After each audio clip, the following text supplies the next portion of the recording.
Okay, this is your Ironman at 50 update for today.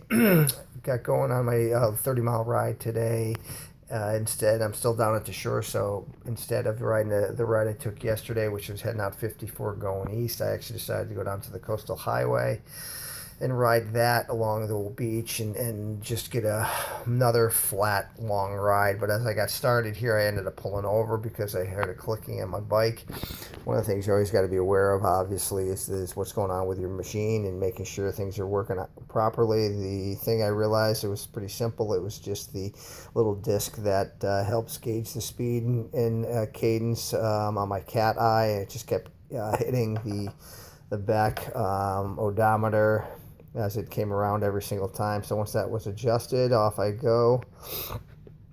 And again, as you can see, like yesterday, a lot of cars, a lot of traffic, especially on a weekend. But again, you see the bike lane here. There's a lot of shoulder, a lot of place to be a little bit more comfortable with, but also make sure you got your bike lights on the back, especially front. You can have them during the day. You don't really need them, but as you can see here, a lot of cars coming up to the light, bikers coming and going. One thing I wanted to quickly mention was electrolytes and hydration. I had one bottle of water, one bottle of electrolyte drink. I was actually testing out Body Armor today. I had it the other day, and I thought it was pretty good. So make sure you're on a hot and windy day like this was, making sure that you have enough fluids and hydration and other fuels and nutrition so that you are going to be able to make it through your ride the way you want to make it. So turned the corner, started heading north on Coastal Highway, jumped in the bike lane, and off I went. One of the things I realized, as you guys can see there, was my camera was pointing very far down. So pulled over once again, adjusted the camera, got a little bit better view, as you can see here. I don't think I did enough of it, but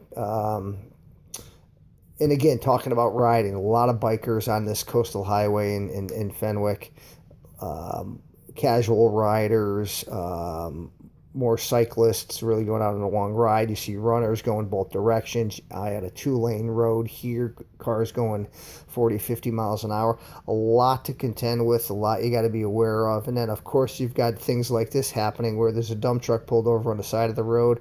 I've got to stick my hand out there, make sure traffic sees it. I'm coming out into the lane.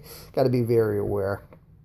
And then one thing that happened, which was nice, came up to the light. A couple guys came up behind me. I didn't know they were following me. They were cyclists, so they were heading out the same way I was. I ended up being the lead and pulling them along. They are cyclists, so they're doing some drafting. They were very close to me, which I'm not used to because as a triathlete, you know, you've got a 3 bike length distance between you and the people in front of you.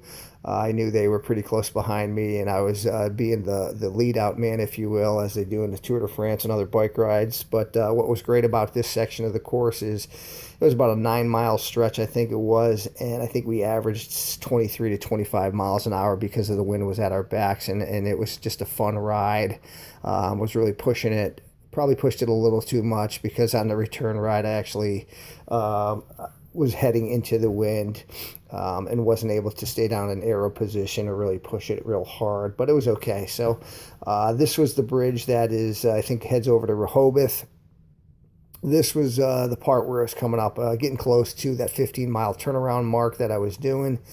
Again, really windy, especially up on the bridge, but great view. And one of the things you want to make sure you grasp when you get out there riding is make sure you get the scenery in. There's always some great things to see, especially if you're not in your typical neighborhood and you're riding somewhere new or on vacation. It's always a nice treat to do this. And here's where the guys took off from me and kept on rolling.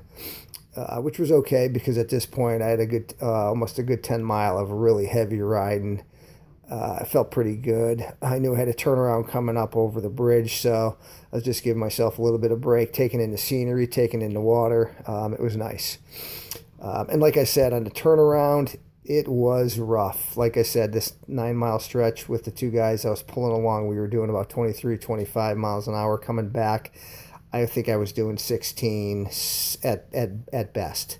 One of the things I realized as I was coming back, I haven't been in the Aero position as long as I have been the last 2 days. Flat courses, no hills, Yes, there was some wind, but it's just all in the Aero position, and it's something I have not done for quite a while. So one of the things I started feeling was my arm. So one of the things I'm going to have to institute as I get going is planks and push-ups this week. So this is your Ironman at 50 update. Looking forward to a little bit more next week.